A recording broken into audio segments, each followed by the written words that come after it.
A dona Chica é minha sogra, né, que faleceu em 2018.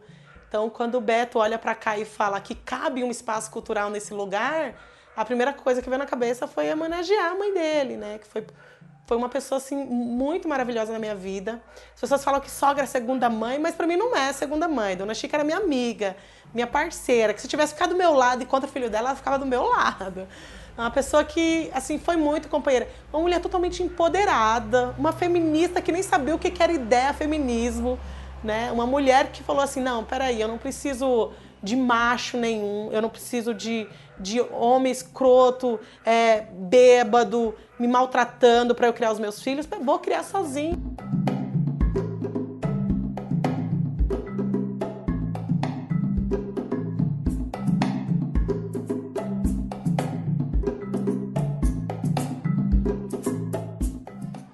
Bom, eu sou a Maria Morim, mulher preta, tenho 37 anos, cearense, com muito orgulho. Eu sou mãe do Lucas, de 17 anos, mãe da Ana. Vivo com meu companheiro aí, que é o Luiz, já há 18 anos, dividindo paixões aí nessa nossa caminhada. Eu vim do Ceará ainda pequenininha, né, com 8 anos de idade, então já vim direto pra cá. Na verdade, morei uma temporada acho que de um ano no bairro de Osasco, na cidade de Osasco, no Jardim Novo Osasco, e aí eu vim direto aqui pro São Norberto. E aí começo a minha história com meu companheiro lá em 2003, onde a gente se conhece, né? E aí divide paixões em comum, que é o futebol, e sempre junto pensando nesse lado social, do que a gente podia fazer e desenvolver dentro da comunidade, dentro do território. E aí, né, com o tempo vem e surge a ideia do Espaço Dona Chica. Eu sempre tive um envolvimento, né, como eu trouxe, com esse lado social, então já tinha alguns projetos com esporte, com criança, enfim. E aí eu começo a atuar dentro do projeto Centro de Excelência em Primeira Infância do IBEAC, né, que é um projeto que é voltado para gestantes e mães de criança até 6 anos, né, pensando nessa primeira infância com excelência. E aí, no momento de pandemia ali, 2020, a gente começa a fazer as ações no portão de casa, começa a distribuir livros, né? Porque eu acredito que a literatura é ali um carro forte, ali, o carro-chefe ali desse projeto.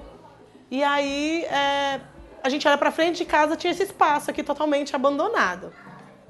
E se espelhando em outras bibliotecas que o IBEAC já possui dentro do projeto, a gente falou, ali caberia uma biblioteca comunitária, já que a gente estava fazendo essa distribuição de livro no portão de casa, né? Aí o Beto pensou, por que não um espaço cultural? Daí a gente teria uma biblioteca, teria um espaço para desenvolver as ações que já você faz com as mães, que você acompanha no Centro de Excelência. E foi aí que a gente pensou esse espaço. Mas aí a questão é, como é que a gente vai alugar um espaço? A gente não tem meios, não tem fundos, não tem como. E foi pensando e sonhando que esse espaço surgiu. E ele surgiu para homenagear a minha sogra, né? Que Dona Chica é a minha sogra, falecida em 2018. E a biblioteca Ubuntu, que também é homenagem ao meu cunhado, que também é falecido em 2018. E aí dentro do espaço a gente faz isso, tem a biblioteca, empréstimo de livros, mediação de leitura, atividades com crianças e adolescentes, a gente tem... E aí dentro do Centro de Excelência eu faço esse acompanhamento, né? Com as mães, as gestantes. No projeto Centro de Excelência, fixamente, todo mês a gente acompanha mais de 100 famílias. Mas aí tem os Guardiões, que é um grupo de adolescentes, que já não é dessas mesmas famílias, são de outras famílias. Tem as crianças, então, sei lá, 400 pessoas mensalmente, eu acredito, por aí entrando e saindo, participando de uma atividade, participando de outra. Eu acredito que mais ou menos isso. A maioria das crianças que vêm para o espaço são crianças que os pais têm que ir trabalhar e o irmão mais velho acaba cuidando do irmão mais novo e tem que ficar dentro de casa. Ali, né, é um momento em que os pais confiam de deixar eles dentro de casa para não deixar na rua, porque a gente entende que na rua a gente não tem muita opção de coisas boas, né? Não se vê muita coisa boa na rua.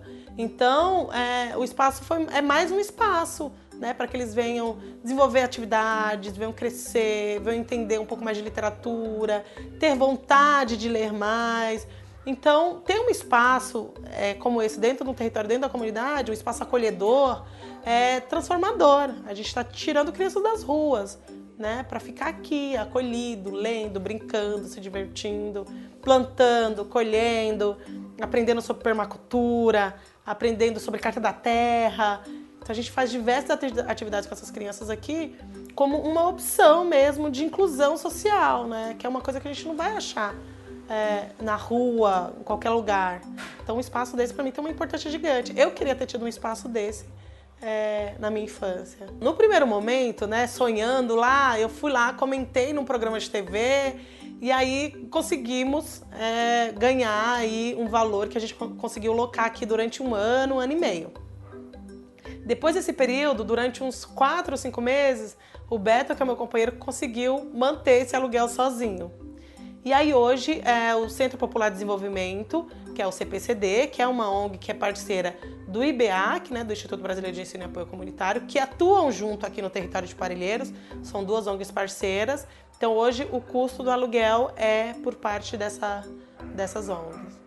A comunidade tem trazido muitos livros, a gente está em fase de catalogação, né? Então sempre que está chegando a gente está organizando, a biblioteca ainda não está totalmente pronta, então a gente está desenvolvendo ainda prateleira para deixar 100%, mas a galera mesmo assim já vem, leva livros embora, as criançadas pegam livro, depois devolve, mesmo sem ter uma catalogação assim concreta, mas a gente tá aí, vamos liberar, e eles vão, leva, traz de volta. A gente recebe, às vezes, doação também de mantimentos, quando surge. E as demais coisas a gente vai se virando, assim. A gente tem parceria com a própria UBS, fazendo roda de conversa com psicologia, então com psicólogo, né? Então tem roda de terapia com psicólogo. Então toda a parceria. A gente quer implantar arte, desenho, a gente quer fazer um monte de coisa. Então toda ajuda nesse sentido é bem-vinda. O desenho do meu sonho, eu acho que é desenvolvendo tudo que a gente tem em mente, assim. Então, hoje a gente tem a alfabetização de adulto, mas a gente tem só um educador, aí não consegue alcançar a demanda. Então, a gente quer alcançar mais gente, a gente quer buscar mais idosos, atividades com os adolescentes, né? Então, oficinas que a gente possa promover para desenvolver mesmo o reforço escolar, porque os adolescentes têm muita dificuldade, então a gente não tem ainda braço ainda para conseguir adotar essas 15, 30 crianças para fazer essas atividades. A biblioteca, no sentido que ela precisa de prateleira, precisa de um monte de coisa. Então, quando eu vejo, assim, é porque a gente não consegue ainda desenvolver atividade o dia inteiro aqui no espaço. Então, como somos em 3 pessoas aqui, que são gestores, educadores, né, que é eu, o Beto e a Amanda, a demanda ainda é grande para 3 pessoas. Então, não é todo dia que a gente fica o dia inteiro com o espaço aberto, porque a gente acaba indo fazer outras ações em outros territórios. Então, mais nesse sentido, eu quero, quando eu falo 100%, é ele aberto das 8 às 5 da tarde, com educadores, com oficinas, com biblioteca funcionando, com empréstimo de livros, enfim, acho que é isso. Então vamos lá aprender a fazer junto? Vamos lá então. Mas hoje eu consigo me ver, sim, como essa liderança, seja dentro do esporte ou aqui no espaço. E me identificar como mulher preta é ser espelho para essas mulheres, né? Porque o maior número de público dentro da periferia são mulheres pretas. Então, eu me considero hoje uma mulher totalmente empoderada, onde eu tenho uma voz, onde eu tenho fala, onde essas mulheres me escutam, onde elas se inspiram. Então, eu consigo, sim, ver que eu consigo ser inspiração para essas mulheres, para essas crianças e para quem me enxerga dentro desse território. Eu, particularmente, eu tenho várias histórias aqui na minha cabeça que, às vezes, me pego olhando e falando, caramba, que transformação! Né? Porque eu conheci mulheres com depressão na gestação e que hoje são super empoderadas e é rede para uma outra mulher que também está com depressão na gestação, né? Vejo mulheres pretas que se empoderam quanto ao cabelo e quanto à vestimenta, que antes não se enxergavam e que falavam que aquilo não era para elas. Então, eu vejo mulheres pretas que passavam por relacionamento abusivo e que depois de 1 ano, 2 anos, tendo esse contato tendo esse lugar de fala aqui e de escuta também, sabendo que a gente pode falar e que elas estão aptas a escutar, e às vezes elas nem falam, na verdade, mas elas vêm para esse espaço somente para ouvir, e aí de acordo com o que elas vão ouvindo, elas vão absorvendo aquilo. Eu falo que hoje, se hoje eu fosse mãe hoje, eu seria uma outra mãe. Uma mãe totalmente empoderada, ciente dos meus direitos. E aí, quando eu falo direito, não é o direito legislativo que está lá dentro da lei, mas é o direito de eu andar como eu quiser, de eu saber o meu lugar, saber que eu posso estar ali, que aquele lugar também é meu, sabe? Então a gente traz isso muito forte para essas mulheres. A gente trabalha plano de parto. Olha, você pode gritar na hora do seu parto, você pode fazer isso, você pode fazer aquilo, porque é um direito seu, você está sentindo dor, né? Você pode comer. Então muitas coisas que são meio que tabus, né, nas gestações, tem mulher que está no 3º filho e mesmo assim ainda tem coisas que são tabus para ela. E aí a gente vem falar sobre plano de parto, ela fica, uau, eu posso fazer isso, eu tenho direito a isso, né? Então, mulheres pretas, né, quando se trata da trança no cabelo, né? Ai, na gestação não pode usar trança. Ai, que na hora do parto tem que tirar a trança. A gente tem muito relato disso, de violências obstétricas e com um número muito grande contra mulheres pretas, né? E a gente faz plano de pós-parto também, porque às vezes aquela mulher tá numa 4ª gestação, onde a sociedade cobra que ela que tinha que se cuidar. Que ela que tinha que... Porque o marido tá ali. O marido tá ali para procriar mesmo. Mas ela que é responsável da família. Ela que tem que se cuidar. E não, e a gente traz consciência para essa mulher e peraí, falar, não. É os dois. Quem faz é os dois.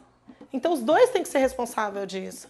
Então a gente traz muito companheiro também para esse diálogo. E a gente tem muito relato de mães que falam, olha, o companheiro mudou, ele tá mais participativo, ele tá mais compreensivo, porque a gente traz ele para esse plano de pós-parto, de falar, olha, esse momento é dela e do bebê.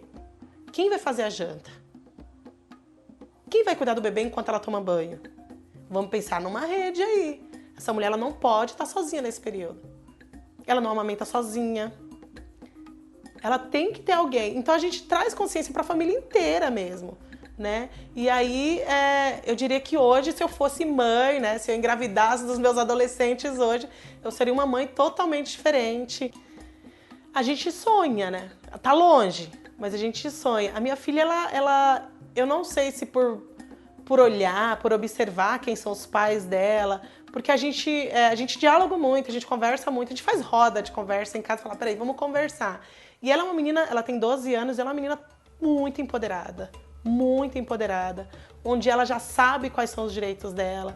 Mas mesmo assim, ainda me entristece quando ela fala de, eu queria tanto usar essa blusinha, mas eu vi que a última vez que eu usei, eu tive um olhar estranho. Porque ela tem consciência disso, ela tem 12 anos, a gente conversa sobre tudo, né? A gente tem um diálogo muito aberto e eu acho que isso é muito importante, principalmente para as mulheres, né?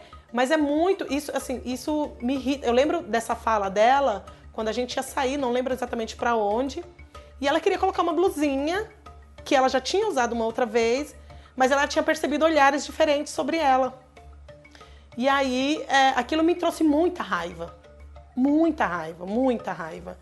né? Mas eu deixei claro para ela que eu estava ali para proteger ela. Mas é muito ruim ainda saber que ainda existe isso. Ou que não é nem que ainda existe, mas que tá muito óbvio. Tá muito óbvio. Antes era mais escondido, antes a coisa era mais disfarçada. Agora tá muito escrachado, né? E aí eu trouxe esse diálogo para a escola dela também, porque ela tinha ido com um short, não era nem um short curto. E aí uma outra aluna, amiguinha dela da sala, pegou e falou alguma coisa do tipo que é por isso que os homens olham, é por isso que não sei o quê. E aí dentro do grupo de WhatsApp da escola eu tive que falar, peraí, não é por isso, não é por causa da roupa, não é porque a minha filha é desenvolvida, tem um corpão com 12 anos de idade. É o mal. Tem muito cara escroto.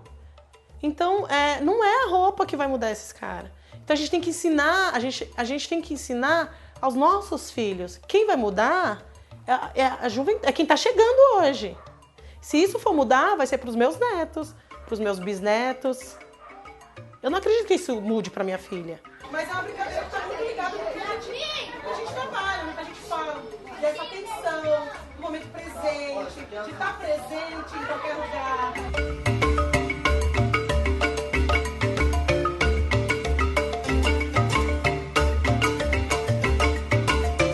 Então, assim, ela tinha um empoderamento muito forte, era uma feminista de mão cheia, que nem sabia o que era feminismo.